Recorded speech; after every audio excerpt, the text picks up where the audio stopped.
దేవత శ్రీ శ్యామలాంబ సహిత ఎల్లారమ్మ వార్షిక దివ్య మహోత్సవములు గ్రామ పెద్దలు గ్రామ పురోహితులు సమక్షంలో నిర్ణయించినటువంటి సుముహూర్త పత్రిక స్వస్తి శ్రీ చాంద్రమాన శ్రీ విశ్వావసునామ సంవత్సర పాల్గొన మాసంలో శుద్ధ సప్తమి అష్టమి నవమి తిథులందు అనగా తేదీ 23 ఫిబ్రవరి 2026 సోమవారం నుంచి 25 ఫిబ్రవరి 2026 బుధవారం వరకు వరుసగా 3 రోజులు మొదటి రోజు తొలేళ్ళ మహోత్సవం, రెండో రోజు అమ్మవారి తీర్థ మహోత్సవం, మూడో రోజు చిన్న తీర్థ మహోత్సవం జరిపించుటకు గాను నిశ్చయించినటువంటి పత్రిక.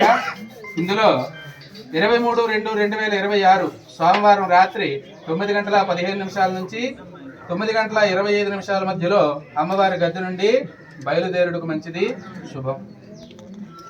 బయలుదేరిన తర్వాత రాత్రి తెల్లవారుజామున 2 గంటల నుంచి 3:30 మధ్యలో ఆలయంలోకి అమ్మవారు ప్రవేశించడానికి బాగుంది, శుభం. తేదీ 24/2/2026 మంగళవారం రోజు రోహిణి నక్షత్రం రోజున అమ్మవారి యొక్క తీర్థం జరిపించుటకు తదుపరి రాత్రి 12:15 నుంచి 1:15 మధ్యలో అమ్మవారు తిరిగి గద్దెకు ప్రయాణం చేయడానికి మంచిది, శుభం. అదే